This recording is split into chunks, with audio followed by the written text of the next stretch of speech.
All right, 4 o'clock. And before I update you on the Pistons coaching search, it's funny. You can tell fame is getting to Kenny's head. He's not even here for the top of 4. What is he, signing autographs, David? He might be shaking hands. David, were you privy to what took place earlier? I was not. I was getting yelled at saying, come over here, please, quickly. But, yeah. Evan and I are sitting there because we had a couple meetings regarding podcast stuff, and we're doing this studio renovation for Cash the Ticket, and all of a sudden, we're sitting. Oh, there he is. There he is. Thank you for joining us. Get through that crowd. So we're in the open area here, like an open office concept, people. And I'm in Evan's cubicle. And there's no walls. It has, like, clear plexiglass. I'm sitting with Evan. Where Kenny screens calls is the cubicle over. All of a sudden, the lovely and talented Cheryl, who basically runs the building at the front desk, is walking over with this random young man and a bag of food. The bag of food is very typical, by the way. Right, Kenny orders every day. So then we hear the following. Cheryl saying, Kenny, you have a huge fan here to see you. And Evan and I are looking at each other like, is this real? So the DoorDash guy is just like, I love Kenny Nott. And I'm like, well, there's your first problem. His name's Kenny Cott. But we sat there. I said nothing. We're sitting there, and he's just like, literally, I just love when you speak. Everything you do is blessed. I mean, he was the biggest Kenny Cott fan on earth. He was the biggest Kenny Nott fan on earth. I don't know about Kenny Cott. Right. Now, here's the best part. It was unbelievable. Kenny out of the corner of his eye sees Evan and I dying. You just had this bleep-eating grin on your face. I could tell. It was awesome. I could tell this was going to be something that was going to be talked about for a little bit of time. Well, I mean, David, has a delivery person ever demanded to walk your food to you? Never. To tell you how much they adore you? Never. Evan? Not once. Not once, but what I was even more impressed by is when Kenny busted out his own 8x10 and signed it for the guy. Right. I got a headshot here if you want it. Yeah. Hey, I got a big cot for you. Come here. No. Now, here's the best part. This was the highlight of my day. Evan and I are sitting right there. This guy stares us down and walks right on by. Wanted no part of him and I. None. Afterward, I was thinking about this. I should have gone like, you think that's cool? Mike Valenti is sitting right over there. I would have hit you with a garbage can. It was the best. I mean, what did he say to you in specific? He's like, I thought he said to you at one point, I love it anytime you talk. Something like that. Yes. went, That might be "What?" verbatim. And then he loved all of his hockey picks. Big fan of that. Yes. And just in general, Kenny Nott. I mean, you can't blame him for liking the hockey picks. You won a lot of money at some point. We were saying as you weren't here for the top of the hour, I'm like, man, the fame's gone to his head. I was like, yeah, he's out there signing autographs, I was in taking stall photos. 5, all right? The guy was like, Everybody. Kenny, you like Popov? I like Popov. You like 5 o'clock vodka? I like 5 o'clock vodka. Little do you guys know, I actually put in the delivery instructions, will tip extra if you pretend to know me. Yeah. Oh. Please walk up to me so I can be a part of Brushes with Greatness on middays. God, I wonder what happened up front. Was he like, wait, is this the real Kenny Nott? Like, this is the Kenny Nott that talks on the radio? This is the And one you hear Cheryl's like, between 2 and 6, Buckaroo. yeah, Kenny's back there. You want to meet him? Or was he like, I would do anything to meet Kenny Nott? It sounds like the latter, to be honest. You were right, though, Mike. In the moment, if that would have been you, that somebody wanted to be like, is this the Mike? Cheryl would have shut that down so fast. 100%. Nope, that guy does not work here. No, because, well, that's why we have security protocol. I mean, really. Kenny Nott. I didn't We meet do? the protocol. I wasn't high enough on the pecking order. Nah, you're expendable. Come on in. Let's go. Yeah. You know what? Come on in. I'll bring you on. right to him. Hey, if somebody aces Kenny out, so be it. Is it true that he loves these nuts? Is that true?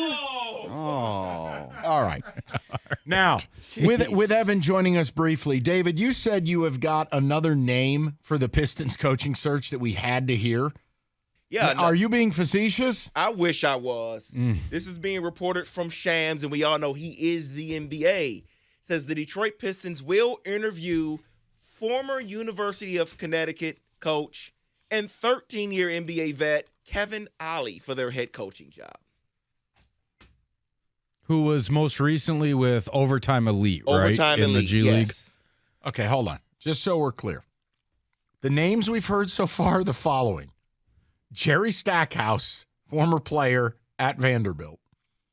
Teal legend. Kevin Ollie. And then you heard whispers of Juwan Howard, right? Correct. And then Tell me nobody wants your job without telling me no one wants your job. there's the Bucks assistant coach, Oh, too. Lee? Yeah. Yeah, they Michael just got Lee, is that- permission to talk to him. Okay. Charles Lee. Charles Lee, He's sorry. a former player, isn't he? That I'm not sure on. I got to not double sure. check on that. But that was the only NBA name I saw linked. Early on, they were talking Jay Wright, too, and I'm like, there is absolutely no way. If you got Wembanyama, it's your only way. See, there's part of me that just says you don't hire a coach right now because this job takes on a totally different tenor. And again, Wembanyama in year one is not going to walk in and play 35 minutes. Get that out of your skulls. No, and I think a lot of NBA players are going to treat him like Sean Bradley and try to go right at that dude because they hear all the press clippings. Sick move against a fishmonger in France. Well, you're not in Paris anymore. And I'd be interested to see how he responds to Right. the biggest and best But going my point at is, him. rookies, I don't care who you are, they don't walk in and play 35 minutes. So it's going to take time. I'm saying if you get Wembanyama, I think you get a different caliber of coach. I agree. Where if you don't, go ahead, spin a wheel. Kevin Ollie will still beat Aaron June. Well, Will Birchfield, who writes for our website, huge UConn fan. I asked him his thoughts, and he goes, I was sick of him at the end there at UConn. But also, he stepped into that championship, right? That was Jim Calhoun's team. that he 2014 took. team that won? Yes. Yes. Yeah, I remember that team. Sorry, Mike. Went like 29 of 30 from the free throw line against State. Thanks. Make your free throws. Keith Appling's magic wrist injury where all of a sudden he couldn't shoot the ball. All right, we're not thinking about that. I was All just right, my talking bad. about What the were you saying championship. again? Just that he came to his end at UConn, and UConn fans were done with the guy, Yeah. right? He didn't exactly win after that 14 championship either. All right, but right now, if I gave you a choice between the three of Juwan, Stack, or Kevin Ollie. Jerry Stackhouse. But does that excite you? No. No. But, I mean, maybe I don't know. I mean, they made the NIT Vanderbilt. They had a Okay. couple nice players. His signature is he went into Rupp and beat up on Coach Cal. And then he beat him again in the SEC tournament. He's done a nice job at Vanderbilt. He has. The he point really, I'm making is if this is one of the worst teams in the league and the rebuild is kind of sputtering a little, are these really the names we want? Where else could you go, Mike, is my question. If I get Wembanyama, it changes the conversation. You think like a Udoka would want the job or something along those lines? Now, hold on. He'll want any job. The problem is, are you willing to deal with the baggage he brings based on your organization? Well, question is how much baggage would he bring here? I don't think the media is exactly going to go and challenge him day in and day out about that. Infidelity is a horrible thing in a person's life, but I don't think that changes you as a basketball coach. No, it's not about me. I don't care. Right, okay. You But and I have would had the these team conversations care for about how that? long? I don't care what dirt you do. Right. Can you play? Can you coach? Do I get happy moments? Do I get a banner? That's it. The point I'm making to you is the lottery's May 17th. There's no way I'm hiring a coach for them. Because the type of person I can get to coach this team changes if I get the number one pick. Don't you agree with that? Yeah. Would you try something outside of the box and let's say you would land him somebody overseas as a coach? I know that really hasn't worked in the past, like when the Cavs hired Yeah, I my was about man. to say, Cavs hired, I forgot his name, but that Well, didn't work out. That's the example that I have that did not work. The biggest screw up, and I want to make sure I get this right, I think it was the Kings hired Luka's coach, but didn't take Luka. And we no, went the in. Suns did. The Sun. Okay. I knew it was one of the teams. Yeah, and okay. then they went 8. They went 8. Well, that was because Robert Sarver was an Arizona grad. His Yeah. name's on their heart hospital. That's, so Sarver owns University of Arizona. He strong-armed them into doing it. I thought it meant they were taking Luka. So, I mean, I think the world thought that, right? And then now you look at them, how much different would that team be with Luka compared to DeAndre Ayton? Now Right. that's, looking hindsight's 2020, but it feels to me that this coach is the coach before the coach. Does that make sense? Yeah, but not necessarily Rick Carlisle. But the problem is we're sitting here, and Evan, I understand not everything's equal, but the Cavs started their rebuild when you did. The Cavs are now a player in the East.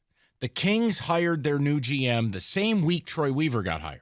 The Kings are the 3 seed in the West. Yeah, but they're like aliens. They have that beam going on. No, I'm kidding. Light the beam. But all right, but they made moves. They went and got City. Sabonis. They got rid of Oklahoma City Halliburton. got gutted, right? Oklahoma City. If you even mention that guy, don't mention Shy. We could have had him SGA? multiple times. The point I'm making is all of these are relevant rebuilds that are at a better stage than you. You know who else is in a better stage than you? And it just started? Utah. They got 1 million first-round picks. Look what marketing is doing out there. Look what he had this year. It's crazy. I mean, so I'm just making the point to you. Don't you think Orlando's kind of further advanced? Right. So to your point, maybe these coaches David's updating us with are the best they can do, but I have to wait until the lottery. I have to. Because if I get that pick, don't you believe someone will want to coach Wembanyama as this way back into the league or a chance at redemption or something? I think this guy is a unicorn to anybody that has ever dealt with high-level basketball, and I think any coach, especially a coach that is not a head coach right now, I mean, dude, you can clamp to him. Yeah, but my point is you're not handing that unicorn to Ali or Jerry Jawan Stackhouse. Or Stack. I mean, come on. What are we talking about? Right. But maybe they're just doing their due diligence right now. Yeah, that's fine. And they're going about it the right way, and hopefully that is what's happening, right? All right. Let's do Who Said It next. That was depressing, David. Thank you. By the way, shout out Kenny Nott. We're happy for you, buddy. Kenny Nott signing autographs. Kenny